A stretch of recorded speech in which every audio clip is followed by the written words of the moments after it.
Welcome, everyone. It is so good to see all of you. I am talking slow because I'm trying to give people just another minute to get on here. But while I do that, let me introduce Chaplain Brian Miller, DM and BCC. Oh, and LMFT. I always say it backwards. Sorry, I had to slow down. And LMFT is a Veterans Affairs chaplain in North Tennessee who practices pastoral and relational counseling with veterans and their families.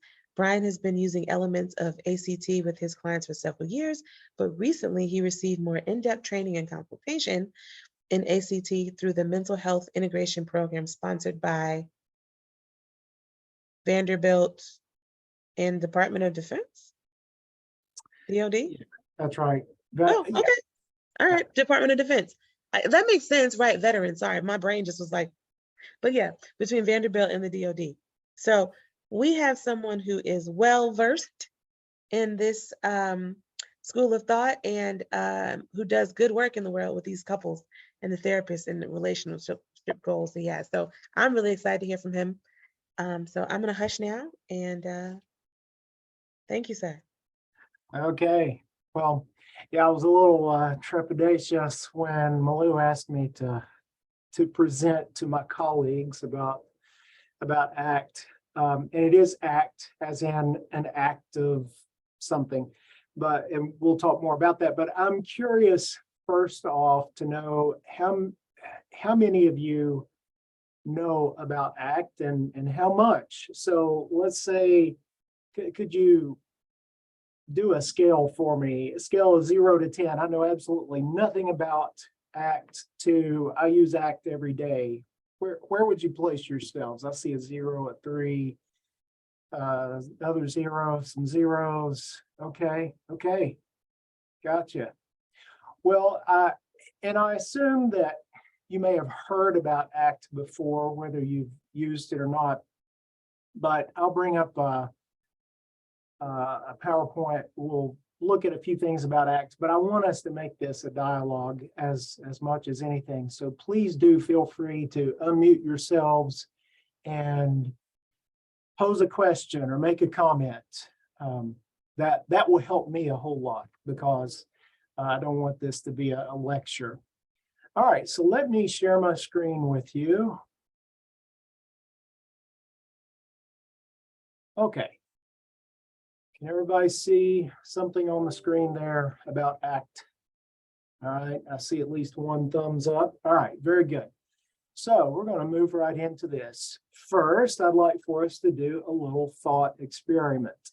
So I don't know if you like desserts or not. If you don't like dessert, then pick another food, your favorite food. But I would like for you to think about your favorite dessert or other food. I'd like for you to bring that image into your mind. Think about it, what it looks like on the plate, what it smells like.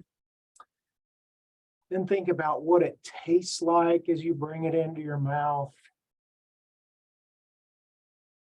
And just take in everything you can in your mind about that dessert or that food, whatever that food is for you.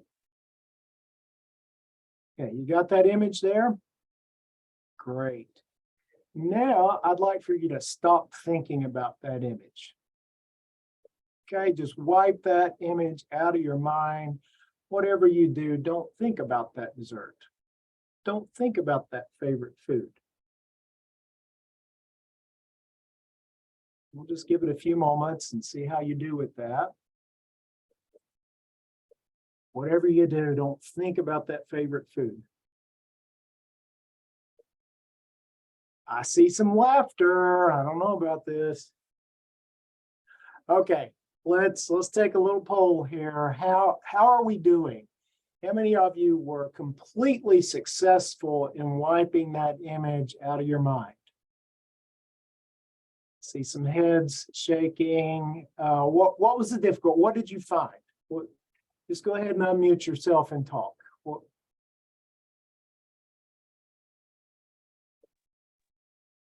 Well, since this is Alliance of Baptists, it makes me aligned with, I think of Baptists as just being ornery by nature, which is don't tell me what to do. That's going to make me not do that. But this is like the psychology behind the Yeah. instinct to be, don't be telling me what to do or not do, because then but this is like, well, I almost can't not do it, rather than go, well, now that you told me I'm going to do something different. It's like, now Yeah. now I'm stuck doing this thing you told me not to do. So Right. that was my honest response. Okay, yep. Thank you, Cam. Alan, were you about to say something? Yeah, I mean, I just, you asked us to remember everything we could about it. So I went back to my grandmother's caramel cake that Ooh, I mean, so I had memories associated with it. So to tell me to stop thinking about something that I was having so many different thoughts about was kind of impossible. right. Yeah. And yeah, what's it like when we tell ourselves, not taking a command from somebody else, but tell ourselves to stop thinking something? I mean, I had a gentleman in my office earlier today. He said, well, I grew up, in church. No, this was a couple that I was working with. And so the guy said, well, when I grew up in church, they said, if you're having an evil thought, cast that thing out. Just don't have that thought. And I'm kind of like, and how's that working out for you? And if you're like me, it doesn't work out so well. So that's an interesting thing as we come into thinking about what is ACT and what good is it, and what might we be focusing on when we're using ACT. So this little thought experiment can maybe help you get into what we're trying. So let's try something totally different now. Now, many of you have probably used the mindful meditation that I'm about to suggest that we try together. But I encourage you to try to experience this as, with fresh eyes and fresh ears. But I want to invite all of you to just take a moment to get comfortable in your seat, to allow your torso to be well supported, and to either just lower your gaze or close your eyes and begin to focus on the rhythm of your breathing. Just notice the breathing in, the breathing out. Notice the sensation of how the air feels as it enters your body, how it may be different as it leaves your body. And just be aware of that act of breathing. And then I want to invite you to imagine that you are coming alongside a stream. It's a river or creek, something that's got some movement to it. And as you're looking at that stream, you notice there's a nice boulder there on the stream, and it looks like it's got a perfect place for you to sit down. And the weather's just right. And you sit there on that stream bank, and you look at the beauty around you, and you notice that leaves are falling from the trees onto the surface of the water. And so you watch as leaves fall onto the surface of the water, and then the stream takes them on down the stream, the river, creek. You also notice that thoughts are coming into your mind. And you imagine, hey, wonder what it would be like if I could just take my thought and put it on a leaf. So you start giving that a try. The thought comes into your mind, you take that thought, you imagine putting it on a leaf as it falls onto the water, you watch the leaf go downstream. So every thought that comes into your mind, you give that a try.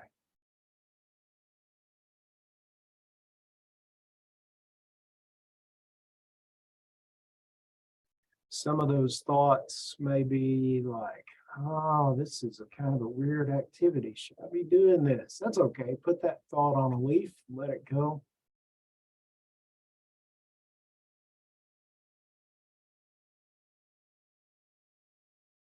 You may find that your mind wanders, and that's okay too. That's part of it. So just say wandering and put that thought on a leaf and let it go.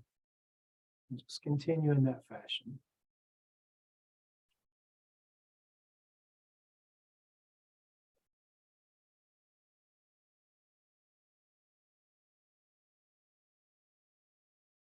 One by one, you name the thought, you put it on a leaf, let it go.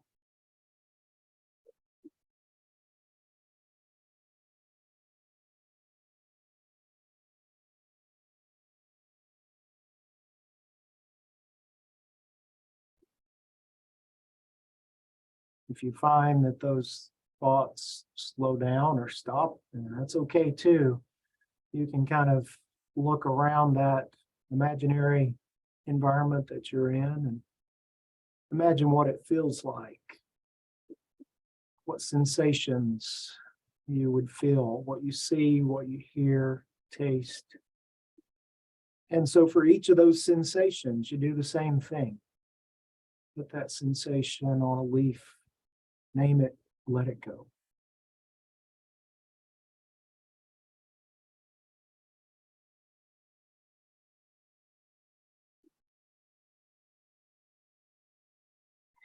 At some point, you realize you have to leave the stream, get back to other things. And so you begin to say your goodbyes to the stream and get up from the boulder, begin to walk away. And once again, you turn your attention to the rhythm of your breathing in and out. And very slowly, you begin to bring your awareness back here to the group, to this online meeting, and very slowly to open your eyes. And I want to ask just kind of quickly about your experience doing this little meditation. First of all, how many of you have tried this meditation before? Okay, you. And what was today's experience of this meditation, and how have you experienced it before?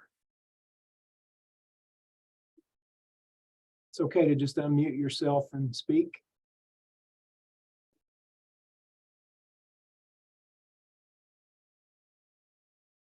You don't have to be bashful. I see Malou puts a heart up there.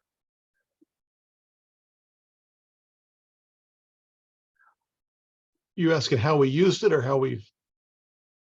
How did it feel for you? What was your experience of doing this meditation now or other times? Well, I like the meditations that allow us to, or encourage us not to judge ourselves for having the thought that, the putting it, it's a leaf in a river. Another time it's, people walking out of the room carrying your thoughts with, whatever. I've heard it done many different ways, but it's done in a way that does not pass judgment on the person trying to meditate. So I appreciate that part of it. Yeah. It was It much allows us easier to. I'm sorry, go ahead. Oh, Is that- sorry, I was just gonna jump in there, as it was much easier to let go of the thoughts than you telling us to stop. Like, it was just like, oh, it just goes on. Okay, I'm back to focusing. Much easier. Yeah. And we can have lots of different experiences with it. Sometimes people say, well, that thought stuck to me. I couldn't let go of it, or it kind of circled around in an eddy. But yeah, that's okay. But the idea of, I'm going to acknowledge that thought, and I'm just going to, for this moment anyway, I'm going to let go of it, is a much gentler and actually more effective way of letting go of that thought, allowing that thought not to kind of harass us. And I find it to be a very, what's the word? I find it to be relaxing and centering, that kind of thing. Not everybody does. Some people find it to be a little bit disturbing. But that's okay. I think the point is we're able to be in the moment, living in the moment at that time. But this is one of the exercises that we use in ACT to help us begin to have a little bit of distance between ourselves, our core self, our soul, and our thoughts and our mind. So let me advance this a little bit, talk just a little bit more specifically about ACT. So acceptance and commitment therapy. It's a third wave behavioral and cognitive therapy. What we mean by that is it's not in line with the original behavioral therapy back with Skinner and Pavlov in that generation. And it's not a part of the second generation of cognitive behavioral therapy with Beck and others, where they were focusing on, there's a lot of unhelpful thinking that we have. So stop doing that. Let's identify those things and stop doing that. But it's a third wave that recognizes, okay, yes, we need to be focusing on behavior. We also need to be focusing on thoughts, but how does the brain work and how do these thoughts work? So we're looking at not only what you think and feel, but how we relate to what we're thinking and feeling. So we're trying to deal with those difficulties of how we deal with difficult emotions, thoughts, perceptions. And just like we tried with that experiment before, try very hard not to think a distressing thought. Well, what many of us will experience is that thought gets bigger and bigger the more we try not to have that. So very common trap. Don't think that thought. And so the more we say that to ourselves, the more we reinforce that thought, and we end up getting the opposite of what we're hoping for. So that's what we're trying to address. Now, here's an example. Let's say that you have a terrible car crash. Well, obviously, you don't want to repeat that experience. And the next time you get in a car, maybe memories start to flood in, these distressing memories, and you decide, I don't want that anymore. So I'm going to practice avoidance. I'm going to avoid the area of the crash. I'm going to minimize trips or not even drive at all. And I find all kinds of ways to avoid anything that might trigger thoughts of this terrible experience that I had. Well, we can understand why we might go down that path, but after practicing that avoidance, if we have to get back in a car, likely we're going to find those distressing thoughts are even worse than they were before. And so eventually, hopefully, we realize that this strategy is unworkable.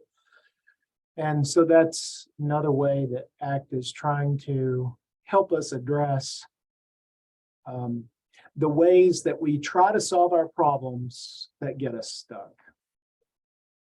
So ACT uses relational frame theory, which was also developed by the developers of ACT. But anyway, RFT holds that many of the tools that we use to solve problems lead us into traps that create suffering. Human beings, they say, are playing a rigged game in which the human mind itself, a wonderful tool for mastering the environment, turns on us. So the basic premise, human behavior is governed by networks of mutual relations called relational frames. And these relations, they form the core of human language and cognition. They allow us to learn without requiring direct experience. And that's a double-edged sword.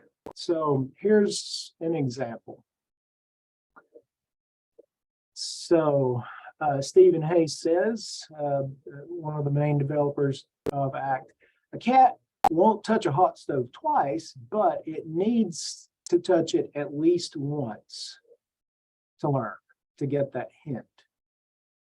A human child, however, may not ever need to touch the hot stove because it can be taught verbally, no, hot, don't touch. And he says, and other researchers say, this is quite a difference between human beings and much of the rest of the animal world. So it can be a wonderful gift for managing our lives in the outside world, and kind of developed through evolutionary history. How do we manage the dangers in our environment? We have to be able to imagine what dangers might be out there in order to manage those dangers.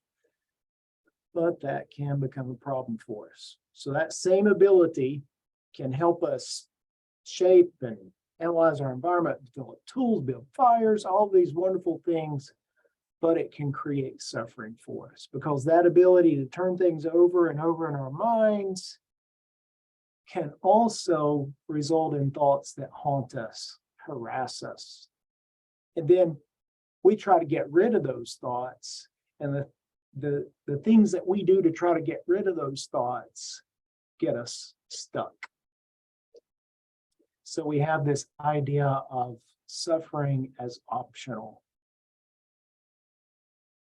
When I first started hearing that concept, I had to struggle with it a little bit. So through this lens, pain is an unavoidable part of life, but suffering is optional, because it's the avoidance that can lead to unnecessary suffering.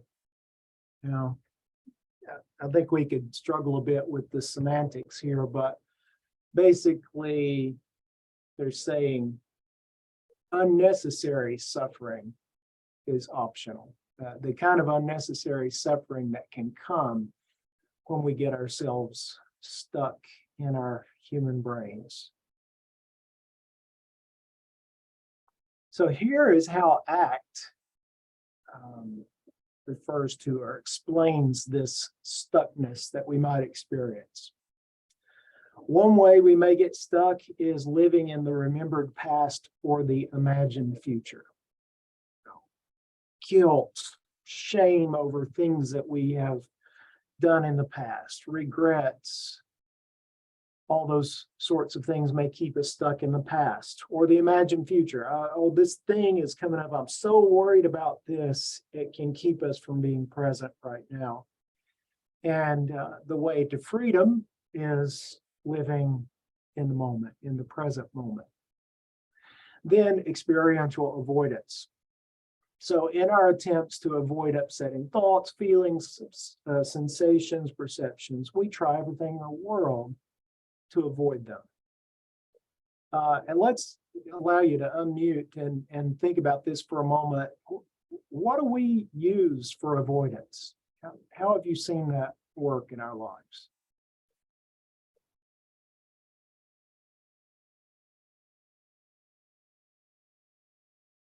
I know you all don't avoid, right?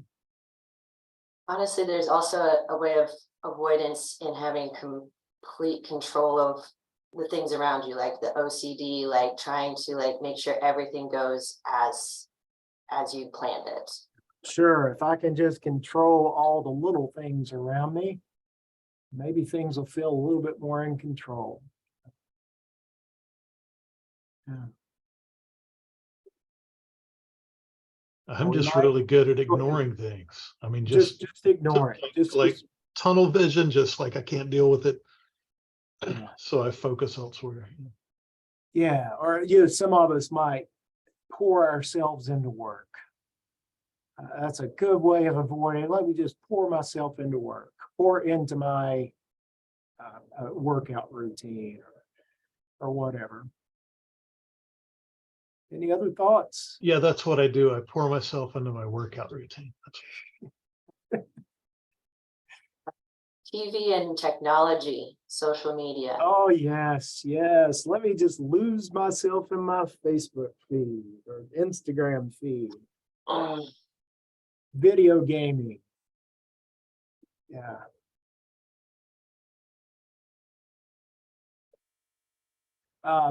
And substance use can be quite effective short term. It has some gnarly side effects, but it can be quite effective. or even those, let me stop thinking that thought kinds of avoidance. But all of these efforts just tend to keep us more and more stuck. So that's one way that ACT thinks about this stuckness. Another way is cognitive fusion, and that is buying into our thoughts to such an extent that we think of them as literal, as real, as accurate, maybe even as orders that we need to obey. Or we just have to recognize that as absolute truth.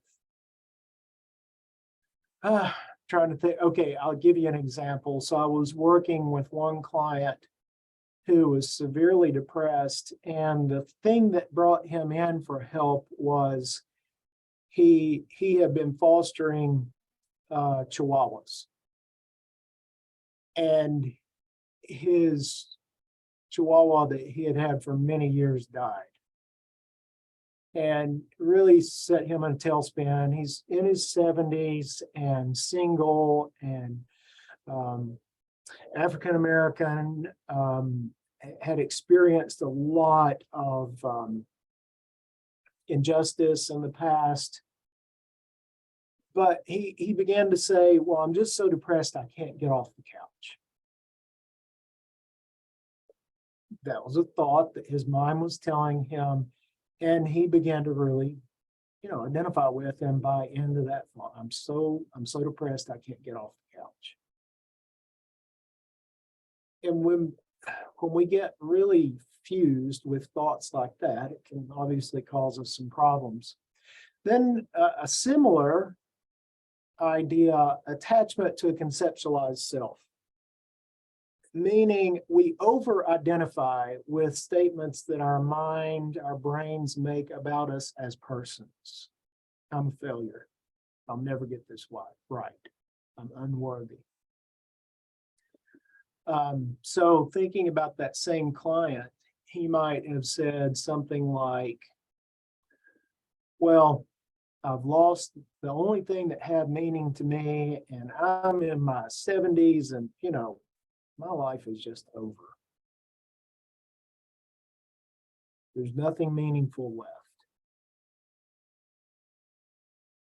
And so when we begin again to attach to those kinds of self-concepts, it can be quite problematic for us. So ACT has some ways of addressing these. So the solutions, according to ACT, they call this the ACT Hexaflex, HEXAFLEX.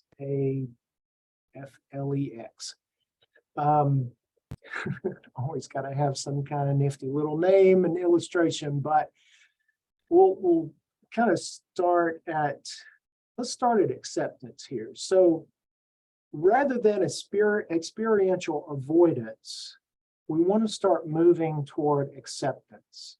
And what we mean by acceptance is, can I begin to open myself up to experience? Whatever that experience is, good, bad, or ugly. That I can begin to open myself to that experience. Let's say I'm really fearful of some really powerful, painful emotions that I might experience if I allow myself to think certain thoughts. Okay, let's work toward allowing that emotion to flood over us like a wave, but recognize that we are being held by God. And we're not going to be drowned by that emotion. We're not going to be totally overcome by that emotion. So acceptance is not trying to get rid of that thought or avoid that thought altogether, or that sensation, that feeling, but I want to begin to open myself to that, good, bad, or indifferent. And lots of interventions that we can use to work toward that. Then cognitive diffusion. Rather than fusing with those thoughts that might be problematic, that our mind tells us, we find ways to create just a little bit of distance. And one way to think about it is, okay, if I could hold a butterfly in my hand, how would I go about that? Well, for one, you can't just go grab a butterfly. There has to be some invitation for it. You know, maybe a butterfly once in a while might light on your hand, but it's going to be a very momentary thing, and you're not going to be able to control that. But I can hold it out here at a distance and recognize its beauty. We can do the same for our thoughts. I want to try to learn to hold it out here at a distance and see it for what it is. You know, my brain trying to make sense of what's going on in this moment, along with the baggage I bring with me from my past and the anxiety I have about the future. Then self as context instead of attachment to a conceptualized self. So in other words, can I begin to see myself in context? Can I begin to see myself with my thoughts? I'm a self who also has thoughts. I'm a self who also relates to the transcendent. I'm a self who relates to other people in my life. I'm not just this concrete thing that my brain may tell me about myself sometimes, or that other people have told me and I've picked up that message. And let me go back to contact with the present moment.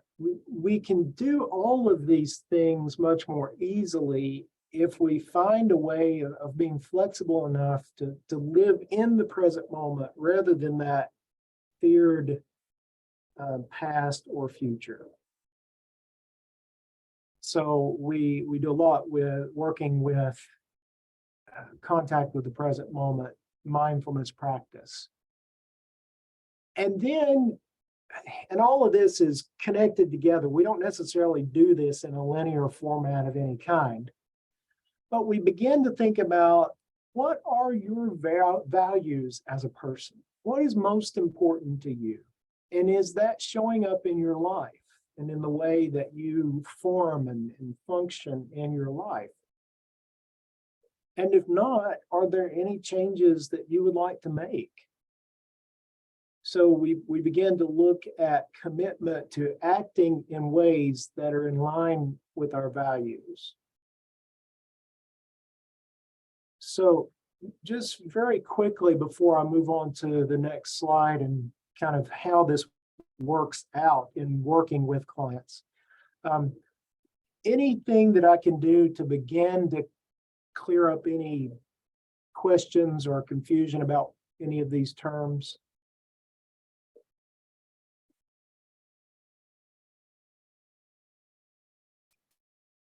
You can see in the middle of this illustration, the goal, the overall goal of ACT is to help persons develop psychological flexibility so that as we live in the moment, we can face each moment with the flexibility that we need. Do we need acceptance in this moment? Do we need to work toward cognitive diffusion? Am I acting toward my values and so on? Okay, so how are we going to use this? One is just cultivating mindfulness. And this is from Jon Kabat-Zinn.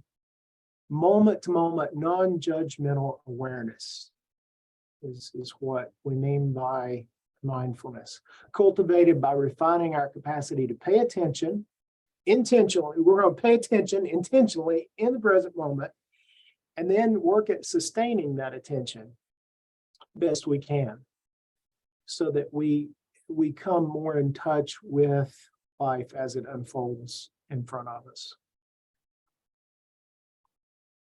So there are practices that we can use to help ourselves and to help clients with this. And by the way, I think ACT is one of those things that you have to practice.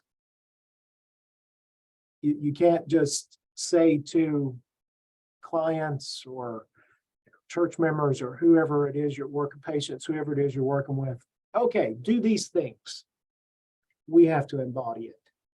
We have to practice these things ourselves before we can help others understand and walk that path. So different mindful practices that we might use with clients and encourage them to use. And then I also will encourage them to use some of the phone apps that can help one with these sorts of practices. There's one called Mindfulness Coach. It's a great one to use. There's another one called Act Coach. These are, I think both of those are VA apps, but they're free to anyone to use. So try to hook them up with some tools. Then ACT also uses a lot of metaphors and parables, just simple reframing tools. So I'll talk about the one that's pictured here, Tug of War with a Monster. I really love Tug of War with a Monster, and it's so, I guess, universally applicable that I can use it in so many different situations. You might be able to see that this monster has several things written on it: anxiety, sadness, self-doubt, unworthiness, fear, so on. But the monster can be a lot of different things in our lives. And the idea is, whatever that thing is, whether it's a feeling that we're having, a distressing feeling, a distressing thought, or whether it's something actually that we're struggling with in the outside world, we only have so much control over whatever that struggle is. We can only do our part. And sometimes that struggle is way bigger than we are. It may be like we are playing tug of war with a monster, and there's this bottomless pit between us and the monster. And, how is it likely to go if we play tug of war with a 10-foot tall monster that's 10 times our size, muscle and strong and all of this? Are we likely to win that battle of tug of war? And you're welcome to answer. Some of you may have some crafty ways of winning that game of tug of war. No, no, we're not. No, you're saying no, you don't have any great ways of doing it. Well, yeah, we're not likely to win that game. The only way probably for us to find a way to survive and maybe even thrive in this game is to let go of the rope. To refuse to play the game. And so we can discuss that illustration for 30 minutes or more and reuse it. But it goes to that piece of, I think it goes to acceptance. It also goes to, let me be flexible here. Let me work smart at this rather than working hard. Passengers on a bus. Imagine that you have this goal in mind and you're on a bus headed to that goal, and you start taking on passengers, and so many of those passengers want you to go different places and they've got different concerns. And you can imagine being the driver of the bus and saying to those passengers, thank you, I hear you, I hear your concerns. If you'll just take a seat, we'll eventually get to where we're going. But thank you for your current concerns and your information. Lots of different ways you can take that illustration, but some really simple ones. Give your mind a name. I love this one. So imagine, I don't know, you name your brain Bob. In the medical setting, in the VA, a chaplain's title forever and evermore, the only thing you are allowed to be called is chaplain. So nobody ever calls me Dr. Miller here at work, and certainly not at home. I'm Brian at home, or hey you.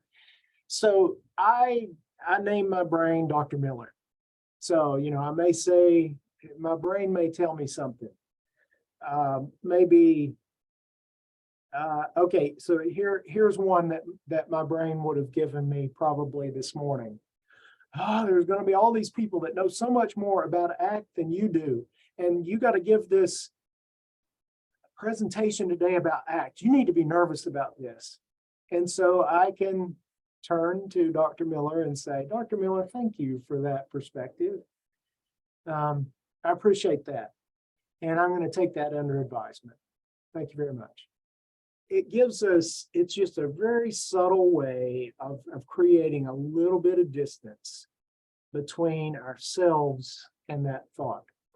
Seeing the thought. So there's another cool thing to do with a thought that may be oppressing us.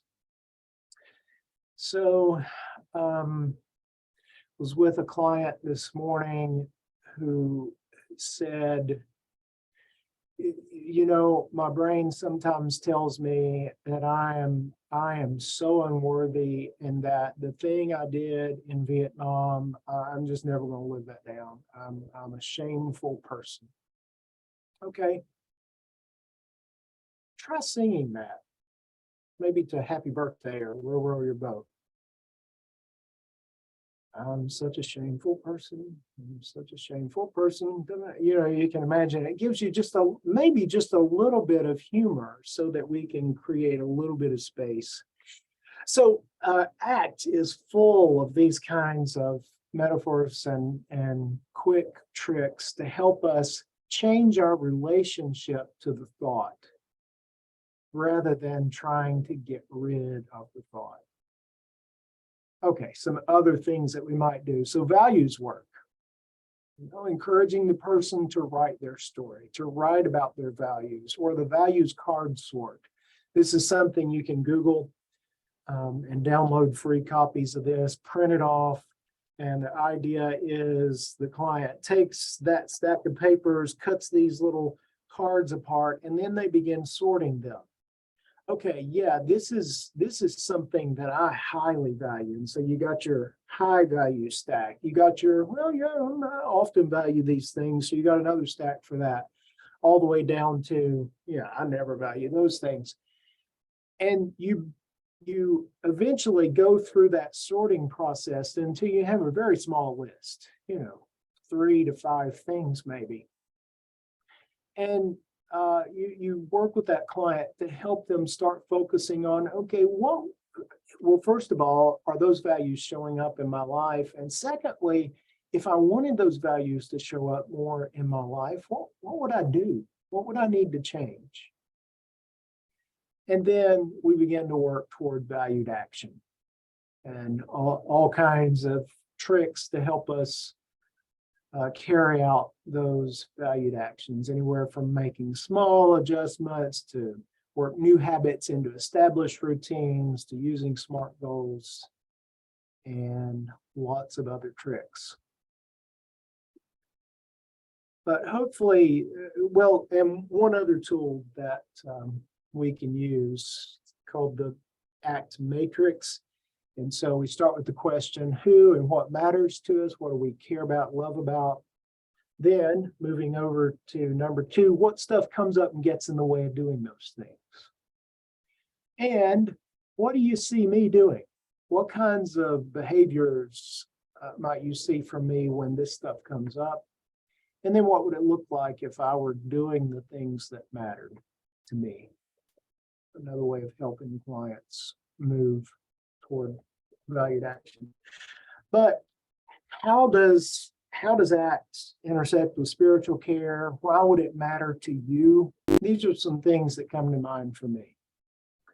I think there's a lot of I'm searching for the term, but kind of a lot of parallel teachings between, say, Jesus and the Sermon on the Mount and mindfulness.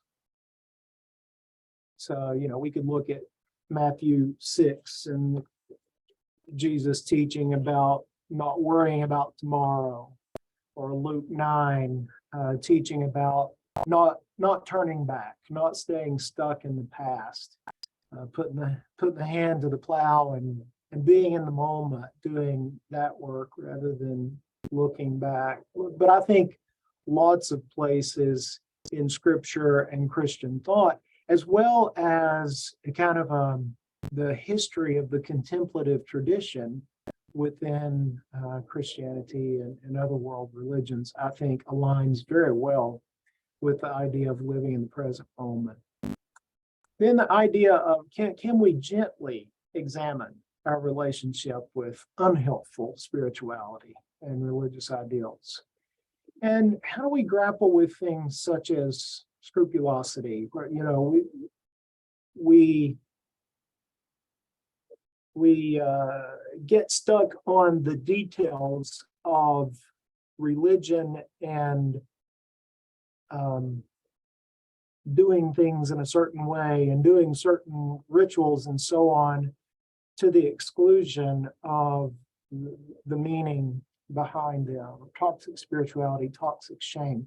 It gives us a way to go about that in a respectful and kind way.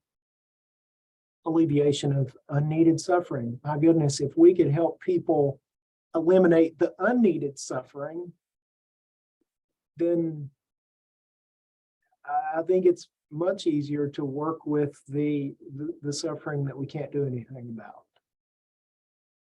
Obviously, I think clarifying values and working toward living out one's spiritual values. But I want to stop there and see what thoughts you have about it. As you've heard a brief introduction to ACT, you've heard my thoughts on how this might interact with spiritual care. What do you think?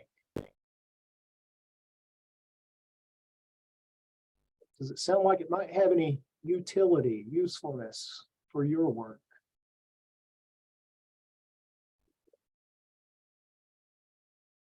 I think I've unknowingly kind of used this before, or something similar in like an outpatient support group setting, where I've gotten to know a group of people or an individual who comes by my office on a regular basis. So yeah, it's funny. I was like, oh, I think I've done that before. You know, didn't know it, but but you know, is it safe to say Buddhist principles that this kind of talks about, you know, are used in other forms of spiritual counseling as well. So That's right. Yeah, I think a lot of the components of ACT already align with much of what we do in spiritual care. Absolutely. Any other thoughts?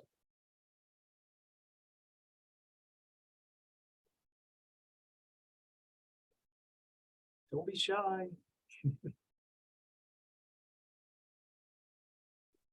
Brian, I really like some of the metaphors you talked about. I think I can use those in the hospital and in my practice. So good, Absolutely. thank you. And I've got a list of references here, and I'll send this to Malou so she can send out the presentation to everyone. But there's a whole book of ACT metaphors. And a lot of them are available just online. You know, you start Googling these things and you'll find a lot of good resources. Any other thoughts? I definitely could see my work with my students as an educator, using some of this stuff with them. The whole, plus just personally, the whole idea of let go of the rope. Like I was over here cracking up. You know, I was on mute, which is good because I would have disturbed you. But I was dying laughing like, oh yeah, like let go of the rope. It's such a simple concept. And yet, yeah, anyway, my mom was blown. I'm gonna be doing that. I also think about that for my relationship with my three-nager. That there are probably times when the best thing I can do is let go of the rope. And what would that do for a compassionate kind of settling moment for us? So yeah, I appreciate that. Can't control that kid. Mm-mm, Why try? Yeah, mm-mm. yeah. But we can still parent with our values. Yeah. Mm-hmm. Mm-hmm. Brian, do you have any thoughts on, you know, my only fear with this, you know, nothing's good for every occasion, but you know, I work in a cancer center. I would never want my patient to feel like I'm not listening to them by jumping into a metaphor too quickly. You know what I mean? Mhm. You know, they've just been told they're dying. They probably need to talk about that before I Yeah, start talking about letting go of ropes. Have you thought about that? And yeah, and Yeah. I think, like, if you were to talk to Stephen C. Hayes, he would probably say, yeah, when I start with clients, we talk about ACT and what it's all about, and I tell them what's coming, and I don't do that. I ease into this. So yeah, I'm going to get to know them first. Where are they struggling? And I think the idea of acceptance is huge in the area of struggle with life-threatening illness, with, possibly life-ending illness. Of that, again, I'm going to open myself up to this experience. I'm going to be present for this experience, as hard as that's going to be. I could find ways to have a sort of out-of-body experience. I could retreat into my mind. I could retreat from all humanity, but how can I open myself up to this experience? Can I recognize that somehow, somewhere in all of this mystery, God may be present for me and may hold me and not allow me to get completely bowled over in this tide, in this tidal wave that I'm facing? But how can I be open to that experience, and what can I learn from that? So I think it can have wonderful use. yeah, I like in that. Thank you. I place. appreciate that. And I think about some possible traps or blocks when it comes to using ACT with,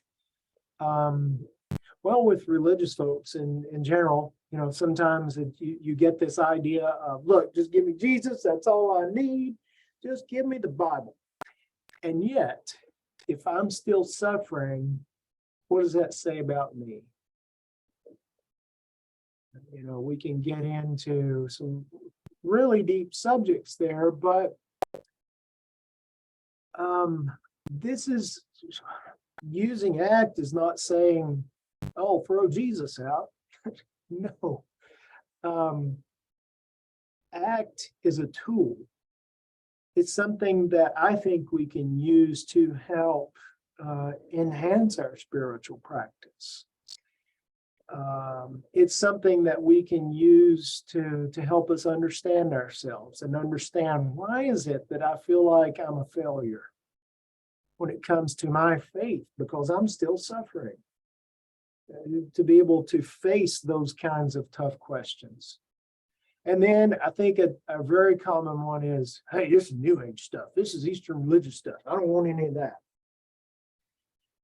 We do get a lot of that, especially when it comes to mindful practice.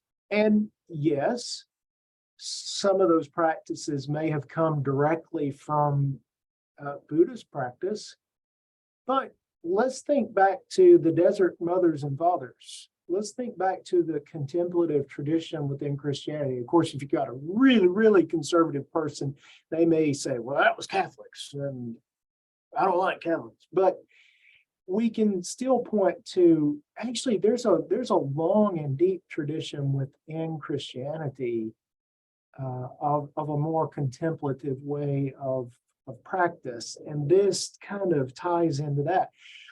But, sometimes I have folks who are completely secular, have no spiritual practice that they would say, intentionally, this is spiritual practice. And we can say, we can kind of isolate the practices that are helpful. Yes, they've been used in various religious traditions, but they're just helpful to human beings. This doesn't have to be seen as necessarily a spiritual practice, although it can. And then another one that comes up, hey, wait a minute. You're saying that I create my own suffering? This is all in my head? And people can get really angry about that. So I think we do have to be careful about how we introduce that piece of it. to not say that we are saying you're failing here because you're creating more suffering for yourself, or just quit that bad thinking and everything will be better for you. We have to be careful in how we introduce those. Or this, I hear all the time as I'm trying to help people understand these different pivots, as they call them in ACT. Do I get rid of my bad thoughts? Is that what I need to do? Well, I think we've already seen that doesn't work.